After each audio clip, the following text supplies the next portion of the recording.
ವಿಧಾನಸಭಾ ಕ್ಷೇತ್ರದ ಜನಪ್ರಿಯ ಹಾಗೂ ಮಾಜಿ ಸಚಿವರಾದ ವಿ ಸುನೀಲ್ ಕುಮಾರ್ ಅವರ ಪೂಜ್ಯ ತಂದೆಯವರಾದ ಶ್ರೀ ದಿವಂಗತ ಎಂ.ಕೆ. ವಾಸುದೇವರವರಿಗೆ ನುಡಿನಮನ ಕಾರ್ಯಕ್ರಮವನ್ನು ಉಡುಪಿ ಜಿಲ್ಲೆಯ ಕಾರ್ಕಳ ಪಟ್ಟಣದಲ್ಲಿ ಆಯೋಜಿಸಲಾಗಿತ್ತು. ಈ ಕಾರ್ಯಕ್ರಮದಲ್ಲಿ ನಾಡಿನ ಗಣ್ಯಾತಿ ಗಣ್ಯರು, ಶಾಸಕರು, ಮಾಜಿ ಸಚಿವರು, ಉದ್ಯಮಿಗಳು, ವಿವಿಧ ಸಂಘಟನೆಯ ಅಧ್ಯಕ್ಷರು, ಮುಖಂಡರು, ಕುಟುಂಬ ಸದಸ್ಯರು ಭಾಗವಹಿಸಿದ್ದರು. ಹಾಗೂ ವಿಶೇಷವಾಗಿ ನುಡಿನಮನ ಕಾರ್ಯಕ್ರಮದಲ್ಲಿ ಸಚಿವರಾದ ವಿ ಸುನೀಲ್ ಕುಮಾರ್ ಅವರ ಪೂಜ್ಯ ತಂದೆಯವರಾದ ಶ್ರೀ ದಿವಂಗತ ಎಂ.ಕೆ. ವಾಸುದೇವರವರ ಕುರಿತಾಗಿ ಅವರ ಒಡನಾಡಿಗಳು ಮಾತನಾಡುತ್ತಾ, ಎಂ.ಕೆ. ವಾಸು ಮೇಷ್ಟ್ರು ಪಾಠ ಮಾಡುವುದರ ಜೊತೆಗೆ ಸಂಘಟನೆಯ ಚತುರರಾಗಿದ್ದರು, ಶಿಸ್ತಿನ ಸಿಪಾಯಿಯಾಗಿದ್ದರು, ಹಿಂದೂ ಧರ್ಮದ ಬಗ್ಗೆ ಅತ್ಯಂತ ಕಳಕಳಿ ಉಳ್ಳವರಾಗಿದ್ದರು. ಅಷ್ಟೇ ಅಲ್ಲ, ಆ ಎಲ್ಲ ಗುಣಗಳು ಅವರ ಕುಟುಂಬ ಸದಸ್ಯರಲ್ಲಿ ಕಾಣುತ್ತಿರುವುದು ಹೆಮ್ಮೆಯ ವಿಷಯ ಎಂದು ತಿಳಿಸಿದರು.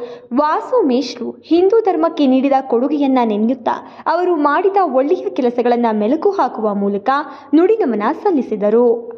ಯಾವುದೇ ಪ್ರಚಾರದ ಗೀಳಿಲ್ಲದೆ, ಪ್ರಚಾರಕ್ಕೆ ತನ್ನನ್ನು ತಾನು ಒಡ್ಡಿಕೊಳ್ಳದೆ, ತನ್ನಷ್ಟಕ್ಕೆ ತಾನು ಕೆಲಸ ಮಾಡಿದಂಥ ಒಂದು ಪ್ರಾಮಾಣಿಕ ವ್ಯಕ್ತಿತ್ವದ ವ್ಯಕ್ತಿಯವರು ನಮ್ಮ ವಾಸು ಮೇಷ್ಟ್ರು ನಮ್ಮೊಂದಿಗಿಲ್ಲ. ಬಹುಶಃ ಚಿಕ್ಕಮಗಳೂರು ಜಿಲ್ಲೆಯಲ್ಲಿ ಅನೇಕರಿಗೆ ಅವರ ಪೂರ್ತಿ ಹೆಸರು ಗೊತ್ತಿಲ್ಲ.